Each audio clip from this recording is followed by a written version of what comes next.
सोचिए एक ऐसी रात जहां समंदर की लहरें आपको आपके नाम से बुलाती हैं और पानी के अंदर से कोई आपका इंतजार कर रहा हो, सिर्फ आपका। आज की कहानी कराची के मशहूर क्लिफ्टन बीच की है, जहां हर रात एक लड़की समंदर से बातें करती थी और वहां से उसे जवाब मिलता था, लेकिन ये जवाब किसी इंसान की तरफ से नहीं था। हेलो गाइस, अस्सलाम वालेकुम and welcome back to my channel. उम्मीद करता हूँ आप सब खैरियत से होंगे।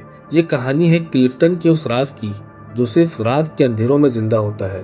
अगर अभी तक आपने चैनल को सब्सक्राइब नहीं किया तो जल्दी से सब्सक्राइब करके बेल आइकन प्रेस कर दीजिए ताकि हर नई वीडियो की अपडेट आपको मिल सके। तो चलिए शुरू करते हैं आज का ये खौफनाक सफर। वानिया, ये नाम था उस लड़की का जो मेरिन ड्राइव के करीब एक पुराने फ्लैट में अपनी खाला के साथ रहती थी। वानिया की आंखें थोड़ी अजीब सी थीं। उसकी आंखों का रंग तो ब्राउन था, लेकिन कभी कभी लगता था जैसे उन आंखों में समंदर की गहराई छुपी हो। उसकी खाला समीना बेगम हमेशा कहती थी कि वानिया को समंदर से दूर रहना चाहिए, लेकिन वानिया की रूह उस नीले पानी की तरफ खींची चली जाती थी। 2 महीने पहले की बात है जब वानिया ने पहली दफा रात के वक्त क्लिफ्टन बीच पर अकेले जाने का सोचा। रात के 2 बज रहे थे जब हर जगह बिल्कुल सन्नाटा था। बालकनी से समंदर की लहरें सुनाई दे रही थी, लेकिन उन लहरों की आवाजों से लग रहा था जैसे कोई उसे बुला रहा हो, उसका नाम लेकर। और वानिया अपने बेड से उठ के खड़ी हुई और बिना किसी को जगाए सीधा फ्लैट से नीचे उतर गई। सड़क पर एक भी गाड़ी नहीं थी, सिर्फ स्ट्रीट लाइट्स की पीली रोशनी और समंदर की लहरों की आवाजें आ रही थी। जैसे ही वो बीच के करीब पहुंची तो उसकी सांस उखड़ने लगी। ये डर का एहसास नहीं था, ये कुछ और था। एक अजीब सा एहसास, जैसे कोई उसकी रूह को खींच रहा हो। समंदर के किनारे जाके वो रुक गई और लहरें आना बंद हो गई थी, जैसे समंदर सांस लेना भूल गया हो। और फिर वानिया ने देखा कि पानी के बिल्कुल ऊपर एक सफेद धुंधला सा साया उभर रहा था। पहले हल्का सा, फिर धीरे धीरे वो जिन अब साफ होता गया। एक लंबा कद, सफेद कपड़ों में लिपटी हुई सूरत और 2 ऐसी आंखें जो बिल्कुल इंसान जैसी नहीं थी। वो चांद की रोशनी की तरह चमक रही थी। अचानक उस जिन ने कहा कि तुमने मुझे सुना। ऐसा लग रहा था कि ये आवाज पानी में से आ रही थी। वानिया की जबान खुश्क हो गई। उसने डरते हुए कहा कि तुम कौन हो। वो जिन आगे आया और पानी से बाहर आने के बजाय वो पानी के ऊपर ही तैरता रहा। उसकी शक्ल अब बिल्कुल साफ थी, लंबे सफेद बाल जो हवा में नहीं बल्कि पानी में लहरा रहे थे, बिल्कुल सफेद चेहरा जिस पर कोई निशान नहीं था, और आंखें काफी भयानक लग रही थी। उस साय ने कहा कि मैं यहाँ बहुत पहले से हूँ, जब ये शहर भी नहीं था। मैं वो हूँ जो तुम्हारी किस्मत पे लिखा गया है। वानिया को वहां से भागना चाहिए था, चिल्लाना चाहिए था, लेकिन वो वहीं खड़ी रही। उसने पूछा, मेरी किस्मत में मतलब? जिन ने अपना हाथ आगे बढ़ाया, सफेद पतला हाथ जिसकी उंगलियां काफी लंबी थी। उसने कहा कि तुम मुझे महसूस कर सकती हो, तुम्हारे अंदर भी वो ताकत है। तुम्हारी परदादी से ये सिलसिला शुरू हुआ था। हर 3 पीढ़ियों के बाद एक लड़की पैदा होती है जिसका समंदर से रिश्ता होता है, और तुम वही लड़की हो। वानिया ने फौरन पीछे होते हुए कहा, मैं नहीं मानती ये सब, और मैं वो लड़की नहीं हूँ। उस जिन ने थोड़ा गुस्से में कहा, लेकिन तुमने मुझे सुना। तुमने अपने पाँव से यहाँ तक का रास्ता तय किया। ये रिश्ता तुम तोड़ नहीं सकती, और अब जब तुम एक दफा आ गई हो, मैं तुम्हें जाने नहीं दूंगा। वानिया ने पीछे मुड़ने की कोशिश की, लेकिन उसके पाँव समंदर की रेत में घुस गए थे, इतने गहरे कि वो हिल नहीं पा रही थी। उसने चीखने की कोशिश की, लेकिन उसके गले से आवाज ही नहीं निकल रही थी। उस जिन ने हंसते हुए कहा, घबराओ मत, मैं तुम्हें अभी नहीं ले जाऊंगा। मैं चाहता हूँ कि तुम हर रात यहाँ आओ, मुझसे बातें करो और मेरी दोस्त बनो। फिर जब सही वक्त आएगा तब मैं खुद तुम्हें अपने साथ ले जाऊंगा, और वो भी हमेशा हमेशा के लिए। ये कहते हुए वो जिन गायब हो गया। वाने के पाँव अब आजाद हो गए थे और वो फौरन भागते हुए वापस अपने फ्लैट पे पहुंची। लेकिन उस रात के बाद से सब कुछ बदल गया था। अगली सुबह जब वो उठी तो उसकी खाला वानिया का चेहरा देखकर घबरा गई और कहने लगी, वानिया, तुम्हारी आंखों में क्या हो गया? वान्या ने फौरन आईने में देखा तो वो खुद हैरान रह गई। उसकी आंखों का रंग बदला हुआ लग रहा था, बिल्कुल हल्का नीला, जैसे समंदर का पानी। दिन में तो वो नॉर्मल रहती थी, लेकिन जैसे ही शाम होती थी तो उसके दिमाग में सिर्फ एक ही बात गूंजती रहती थी कि मेरे पास आ जाओ, समंदर तुम्हारा इंतजार कर रहा है। वो अब बहुत परेशान हो गई थी। नींद में उसे समंदर की लहरें दिखती थी और वो आवाज लगातार उसके कान में गूंजती रहती थी। तीसरी रात वो फिर से गई, मगर इस दफा वो अपनी मर्जी से नहीं, बल्कि किसी और की मर्जी से गई। जैसे कोई धागा उसकी रूह से बंधा हुआ हो और कोई उसे खींच रहा हो। जब वो वहां पहुंची तो जिन वहां मौजूद था। उस जिन ने मुस्कुराते हुए कहा कि आज तुम खुद आई, अच्छा लग रहा है ना यहाँ आना, मुझसे मिलना। वानिया ने उससे गिड़गिड़ाते हुए कहा कि मुझे जाने दो, मैं तुमसे कोई रिश्ता नहीं रखना चाहती। उस जिन ने उसकी तरफ हाथ बढ़ाया और वान्या के गाल को छूते हुए कहा, रिश्ता तो काफी पहले से है, तुम्हारी रग रग में समंदर का पानी दौड़ता है, तुम्हारी रूह मुझे पुकारती है। और ये कोई लड़का लड़की का रिश्ता नहीं, बल्कि ये रूहों का बंधन है। फिर उसने वान्या की कलाई पकड़ी और उस पर अपनी उंगली फेरी, और जहां वह उंगली टच हुई वहां नीली लकीर उभर आई। ऐसा लगने लगा जैसे उसके हाथ में नसें नहीं, बल्कि समंदर की लहर हो। वान्या को दर्द होने लगा। उसने अपना हाथ फौरन पीछे किया। उस जिन ने वान्या को देखते हुए कहा, देखा, तुम हर मुलाकात के बाद थोड़ा थोड़ा बदल रही हो, और बहुत जल्द तुम पूरी तरह से समंदर की बेटी बन जाओगी, और तब तुम अपनी मर्जी से यहाँ आओगी, मुझसे बातें करोगी, और फिर तुम कभी यहाँ से जाना नहीं चाहोगी। वानिया भागते हुए वापस अपने फ्लैट में आई, लेकिन अब वो लकीर उसकी कलाई पर गड़ चुकी थी। उसकी खाला ने देखा तो कहने लगी, ये तो वही निशान है जो तुम्हारी दादी के बाजू पर था। वो भी ये शहर छोड़कर चली गई थी और फिर किसी ने उनको दोबारा नहीं देखा। डर अब वान्या की रूह में उतर चुका था। उसने कहा, खाला मुझे क्या हो रहा है?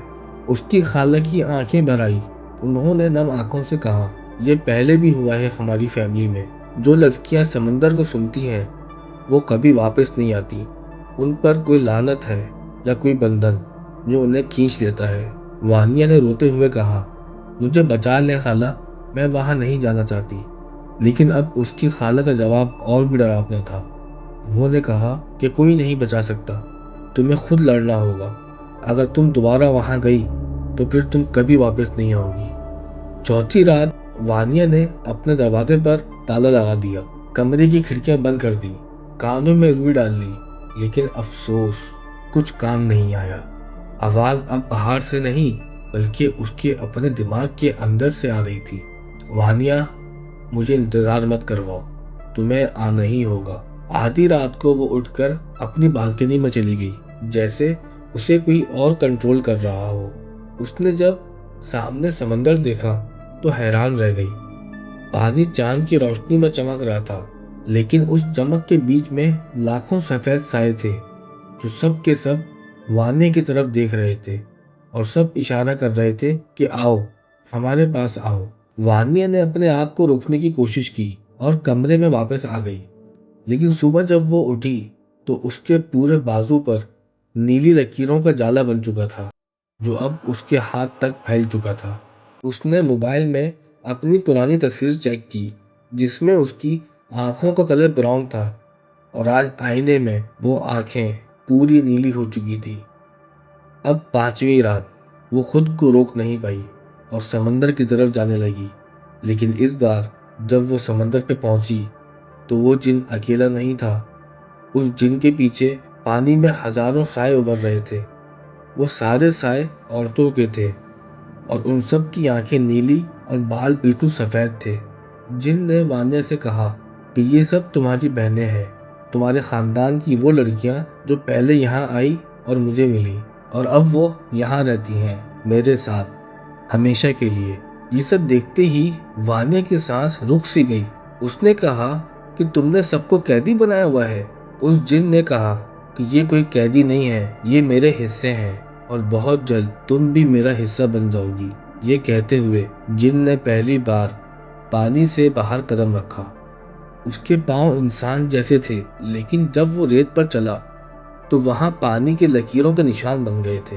वानिया फौरन पीछे भागी, लेकिन हजारों हाथ पानी से निकले और वानिया की टांगें पकड़ने की कोशिश करने लगे और वो गिर गई। फिर उस जिन ने वानिया के ऊपर झुकते हुए कहा, आज रात आखिरी है, तुम्हारा बदलना मुकम्मल हो गया है। अब तुम अपनी मर्जी से मेरे पास आओगी या मैं तुम्हें जबरदस्ती ले जाऊंगा।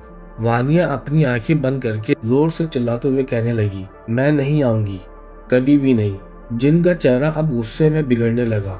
उसकी आंखें सफेद से लाल हो गईं और कहने लगा कि तुम्हारी मर्जी की कोई अहमियत नहीं। वो वानिया का हाथ पकड़ के पानी की तरफ खींचने लगा। वानिया अपनी पूरी ताकत से उस जिन से छूटने की कोशिश करती रही। उसकी चीखें पूरे समंदर के आसपास गूंज रही थी, लेकिन कोई भी सुनने वाला नहीं था। उस जिन ने उसे और जोर से खींचते हुए कहा कि तुम सिर्फ मेरी हो, तुम्हारी रूह मेरी रूह के साथ बंधी हुई है। और फिर वानिया का हाथ उस सफेद हाथ से निकलने लगा, लेकिन वो जबरदस्ती अपना हाथ खींच रही थी, जिसकी वजह से उसकी कलाई मुड़ गई और मोच आ गई और दर्द की वजह से वो बेहोश हो गई। जब उसकी आंखें खुली तो वो अपने फ्लैट के दरवाजे के बाहर थी और सुबह हो चुकी थी। उसकी खाला ने दरवाजा खोला और वानिया को देखते ही चीखने लगी, क्योंकि अब वानिया का पूरा बाजू नीला हो चुका था, बिल्कुल पानी की तरह। उसकी आंखें भी पूरी तरह से नीली हो चुकी थी और उसके बालों के कुछ हिस्से सफेद हो गए थे। अगले 3 दिनों तक वानिया अपने घर से बाहर नहीं निकली, लेकिन उसके अंदर से कुछ खत्म हो रहा था। वो पानी पीने लगी तो पानी उसको नमकीन लग रहा था, जैसे समंदर का पानी होता है। और जब उसने खुद को आईने में देखा तो उसे अपना चेहरा अजीब लगने लगा, जैसे वो उसका नहीं किसी और का चेहरा हो। 8वीं रात वानिया ने एक खत लिखा अपनी खाला के लिए कि मुझे माफ कर देना, मैं नहीं रोक पाई खुद को। समंदर मुझे बुला रहा है और अगर मैं नहीं गई तो ये चीज मुझे यहाँ भी नहीं छोड़ेगी। शायद वहां जाना मेरी तकदीर में है। उसके बाद वो समंदर की तरफ निकल गई और इस दफा वो भागी नहीं, बल्कि बिल्कुल आराम से गई। जैसे ही वो समंदर के पास पहुंची तो जिन वहीं खड़ा था। उसने मुस्कुराते हुए वानिया से कहा कि आखिर तुम समझ गई। वानिया ने कहा कि हाँ, मगर मेरी एक शर्त है। उस जिन ने हैरान होते हुए कहा, कैसी शर्त? वानिया ने कहा कि तुम मुझे ले सकते हो, लेकिन मेरी फैमिली को छोड़ना होगा, मेरी खाला को और मेरे बाद में आने वाली सारी लड़कियों को, और ये सिलसिला यहीं ख़त्म करना होगा। जिन कुछ सोचते हुए हंसा और कहने लगा कि ठीक है, तुम मेरे लिए काफ़ी हो, तुम्हारी रूह इतनी ताकतवर है कि मुझे किसी और की ज़रूरत नहीं। वानिया ने उसका हाथ पकड़ा और दोनों पानी में जाने लगे और लहरें उन्हें निगल गईं। वानिया की खाला ने उसका खत पढ़ा और वो फौरन समंदर की तरफ भागी और उन्होंने देखा कि वहां सिर्फ वानिया की चप्पल पड़ी हुई थी जो रेत पर थी। लेकिन यहाँ कहानी खत्म नहीं होती। अगली रात जब समीना बेगम ने बालकनी से बाहर देखा तो उनको समंदर के पानी में एक साया दिखाई दिया, वानिया का। उसकी पूरी शक्ल बदल चुकी थी, सफेद बाल, नीली आंखें और उसका जिस्म जैसे पानी से बना हो। वानिया ने अपनी खाला को देखा और बोलने के लिए अपने होंठ हिलाए, लेकिन कोई आवाज नहीं आई। वो लफ्ज सिर्फ उसकी खाला के दिमाग में गूंजे कि मैं यहाँ खुश हूँ, लेकिन आप कभी रात में बालकनी से बाहर मत देखना। मैं नहीं चाहती कि आप मुझे इस हाल में देखो। और उसके बाद समीना बेगम ने कभी बालकनी से समंदर नहीं देखा। और अगर आप कभी क्लिफ्टन के बीच पर रात के वक्त जाएं और पानी को बहुत गौर से देखें तो शायद आपको भी नजर आ जाए नीली आंखों वाली लड़की जो आपको अपनी तरफ इशारा कर रही हो। तो दोस्तों, ये थी आज की कहानी क्लिफ्टन के उस राज की जो शायद आज भी वहां मौजूद है। अगर आपने कभी क्लिफ्टन बीच पर रात में कोई अजीब आवाज सुनी या पानी में कोई साया देखा तो अपनी राय कमेंट्स में जरूर शेयर कीजिएगा।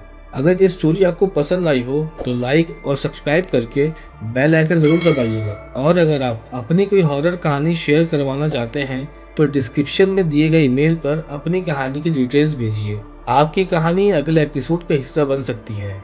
मैं प्रॉपर क्रेडिट के साथ शेयर करूंगा। अगली स्टोरी में फिर मिलेंगे, तब तक के लिए अल्लाह हाफिज, अपना ख्याल रखिएगा।